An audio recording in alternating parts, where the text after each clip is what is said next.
فصاحت و بلاغت۔ حضرت زینب علیہ السلام اس قدر فصیح و بلیغ خطبہ بیان فرماتی کہ آپ کا ایک ایک جملہ لوگوں کے دلوں میں اتر جاتا۔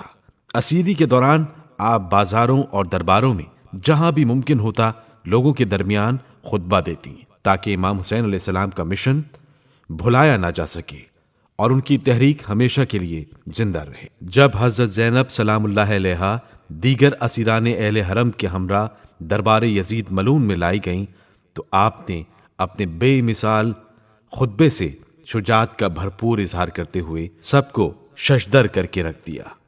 خطبوں اور تقریروں کی فصاحت و بلاغت آپ کے علم و کمال کے ساتھ دیگر شخصی خصوصیتوں کی بھی عکاسی کرتی ہے۔ خطابت کے علاوہ آپ کی ایک نمایاں خصوصیت یہ بھی تھی کہ آپ نے جگہ جگہ وقت و حالات کے مطابق بالکل صحیح و بجا مستحکم فیصلے کیے ہیں۔ حضرت زینب سلام اللہ علیہا اس بات سے بخوبی واقف تھیں کہ کہاں پر نرم لہجے میں گفتگو کرنا ہے اور کہاں جوش و خروش کے ساتھ حماسہ آفریں تقریر کرنا ہے۔ عبادت و بندگی۔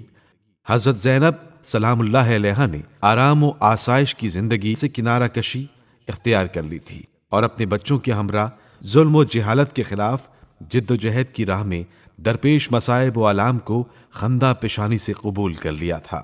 اسی لیے جب سرزمین کربلا میں طوفان حوادث و بلا کا مقابلہ کیا تو خدا کے حضور تسلیم و رضا کا اعلیٰ ترین نمونہ پیش کیا۔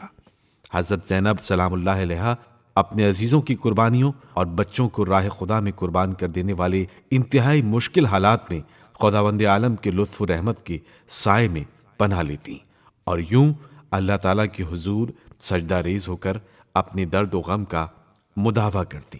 آپ نماز و دعا کے ذریعے سے دوبارہ ہمت و حوصلہ پاتی اور انوار الہی اس طرح آپ کے قلب مطہر میں جلوہ افروز ہوا کرتے کہ دنیا کے مصائب و آلام ان انوار الہیہ کے مقابلے میں بے قیمت و ناچیز ہو جاتے۔ امام حسین علیہ السلام اپنی بہن زینب کے اخلاص اور بندگی کے اس درجے تک قائل تھے کہ جب آپ علیہ السلام عصر عاشور رخصت آخر کے لیے بہن کے پاس تشریف لائے تو فرمایا، بہن زینب نماز شب میں مجھے فراموش نہ کرنا۔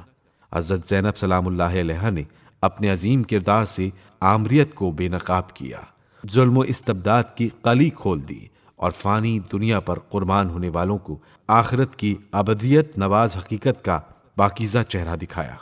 صبر و استقامت کا کوہ گراں بن کر علی کی بیٹی نے ایسا کردار پیش کیا جس سے ارباب ظلم و جور کو شرمندگی اور ندامت کے سوا کچھ نہ مل سکا۔ جناب زینب سلام اللہ علیہا کو علی و فاطمہ کے معصوم کردار ورثے میں ملے۔ امام حسن علیہ السلام کا حسن تدبیر جہاں زینب کے احساس عظمت کی بنیاد بنا، وہاں امام حسین علیہ السلام کا عزم و استقلال علی کی بیٹی کے صبر و استقامت کی روح بن گیا۔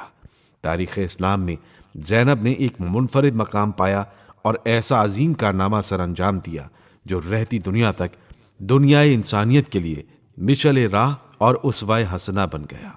محسن نقوی نے کیا خوب کہا ہے، آیات حق کی چھاؤں میں عصمت کا پھول تھیں، زینب کہیں علی تھیں کہیں پر بطول تھیں، اسلام کا سرمایہ تسکین ہے زینب، ایمان کا سلجھا ہوا آئین ہے زینب، حیدر کے خد و خال کی تزئین ہے زینب، شبیر ہے قرآن تو یاسین ہے زینب، یہ گلشن عصمت کی وہ معصوم کلی ہے، تطہیر میں زہرا ہے تو تیور میں علی ہے۔